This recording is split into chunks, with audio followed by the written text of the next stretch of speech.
safe thing to do is track a new course back up on land. Then what we gonna do? Sit out there like a bunch of goddamn ducks? You and your half-breed son get to walk on out? I'm talking to you.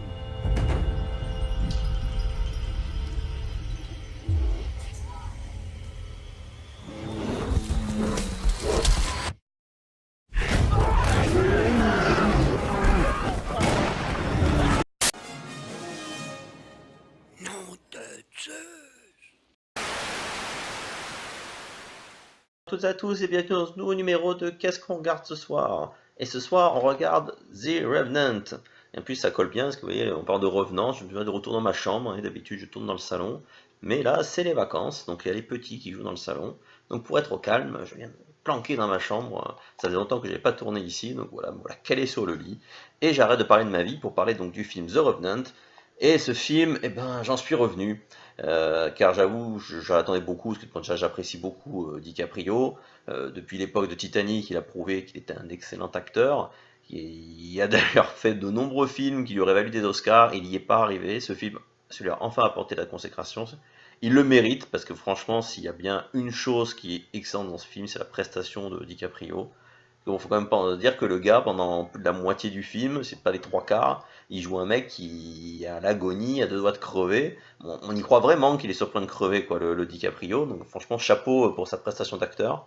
Mais alors, bon, déjà, il faut dire ce qui est encore un film gâché par tout le marketing autour, parce qu'au final, tu regardes la bande-annonce, tu as vu tout le film. Donc pas vraiment beaucoup de rebondissements. Et franchement, le film, il fait 2h36. Et très franchement, il y a une demi-heure de trop. Pour vous expliquer, vous n'avez pas vu, il y a la première demi-heure qui met en place la situation, il y a la dernière demi-heure qui met en place un peu l'affrontement final, on va dire, et l'heure et demie du milieu, c'est donc toute la partie que tout le monde connaît, c'est-à-dire quand il est à l'agonie et qu'il essaye de se remettre sur pied pour accomplir sa vengeance. Et en fait, cette heure et demie, ils auraient pu enlever une demi-heure, ça aurait été pas plus mal, parce qu'au final, c'est extrêmement long. Il empile les péripéties, mais on s'en devient limite exagéré, quoi, tellement le mec il accumule des trucs, il accumule des trucs. Mais surtout, le pire, c'est que les passages où il survit sont entrecoupés de scènes où on voit les autres groupes de survivants, parce qu'en fait, au départ, il fait partie d'un groupe, ce qu'on a un peu moins avant, c'est qu'il fait partie d'un groupe de trappeurs qui ont survécu à une attaque d'Indiens. Et donc lui, comme il se retrouve blessé par un ours, du coup, le gros de la troupe décide de continuer. Et il y a deux mecs qui restent en retrait pour le protéger, le veiller jusqu'à qu'il passe l'arme à gauche. Et donc en fait, on revoit ponctuellement donc, le premier groupe qui était parti avant, qui du coup essaye de suivre les détails du chemin que leur avait dicté le personnage de DiCaprio, et qui se galèrent comme des porcs pour arriver à bon port. On suit donc le groupe de mecs qu'il a laissé tomber, où il essaye un peu de justifier le fait qu'il ait laissé derrière, essayer de passer outre la culpabilité, c'est intéressant. Mais on va dire, voilà, le premier groupe, on le voit, mais moi, du moins, je les voyais, je dis, allez, il va leur arriver un truc, finalement, ils vont se rendre compte qu'ils auraient peut-être dû rester avec lui, parce qu'ils vont tous crever. Et en fin de compte, quand le deuxième groupe arrive à bon port, on voit que le premier groupe, il y est arrivé, on sait ni comment, ni pourquoi, donc en fait, mais ça servait à quoi qu'on voit tout le truc? Franchement, ça servait à quoi? Ça n'a rien apporté au film. Alors oui, ça montrait des super décors, pas de problème, mais ça apporte pas grand-chose. Donc franchement, voilà, le film, autant pour les 8 salopards, il est très long, hein, 2h45, mais franchement, je ne les ai pas vus passer, parce que voilà, c'est comme des bons dialogues, il y a des bons personnages et tout.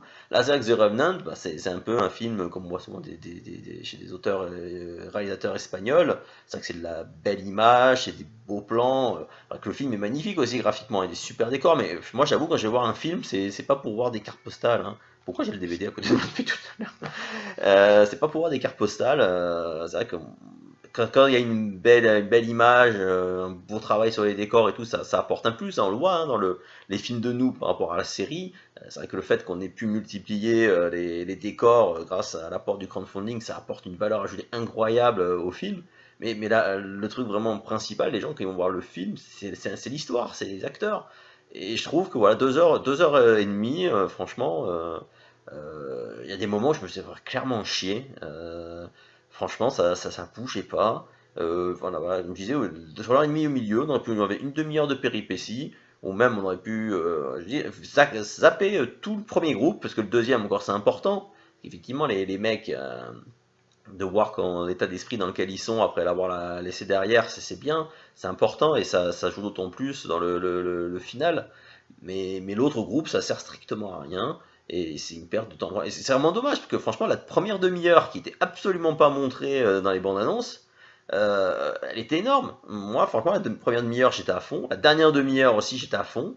Et je vous dis, il y a l'heure et demie au milieu, ils étaient à deux doigts de me perdre, quoi. Ça allait que c'était le matin, que j'étais bien réveillé. Je pense que j'aurais regardé un soir, je me serais endormi, quoi, tellement c'était mou. Et c'est vraiment dommage que franchement, j'en attendais beaucoup de The Revenant. Parce que je vous dis, DiCaprio, c'est vrai que les prémices un peu qui étaient montrées dans la bande-annonce, ça donnait envie. Mais donc voilà, il y a beaucoup d'histoires qui s'entrecoupent, qui traînent. Et c'est dommage, même si au final toutes se retrouvent, donc tout ont leur important, mais ça traîne trop. Voilà, comme je disais depuis le début, je me répète encore, ça aurait mérité d'avoir une demi-heure de moins. Voilà, 2 heures, ça aurait été ce qu'il fallait pour vraiment donner corps à cette histoire et vraiment bien appuyer la prestation des acteurs. Là, c'est un peu dommage. C'est vrai que c'est un peu la tendance actuelle du cinéma. C'est vrai que comme maintenant, le cinéma se fait de plus en plus titillé par la télévision, qui est justement une plus grande plage de manœuvre pour développer ses personnages, ses histoires, tout ça. Donc maintenant, les films ont tendance à être de plus en plus longs. Donc pour certains, ça marche. Et pour celui-là, ben, moi, j'ai pas trouvé que ça marchait. Donc c'est dommage. Moi, franchement, au début, je pensais que ce film, je pourrais lui mettre facilement un 8 ou un 8,5. Mais au final, je vais juste lui mettre des 6,5. Parce que voilà, une demi-heure de trop. Des films longs, c'est déjà compliqué de se poser devant, mais alors c'est un peu quand c'est long mais que c'est pas justifié, c'est d'autant plus dommage. Malgré tout, je vous dis, si vous aimez bien DiCaprio, là franchement, il crève l'écran dans ce film, il est très très bon. Son Oscar, pour moi, il est largement mérité. Et donc rien que pour lui, le film, ça vaut le coup de le voir.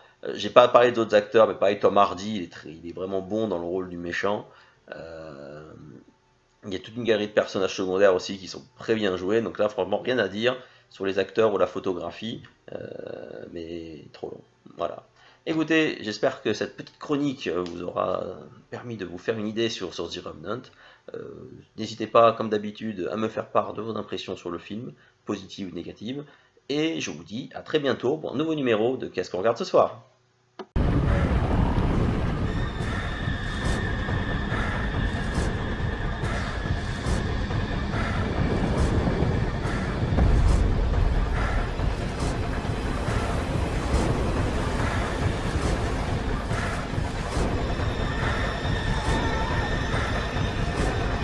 I ain't afraid to die anymore. I've done it already.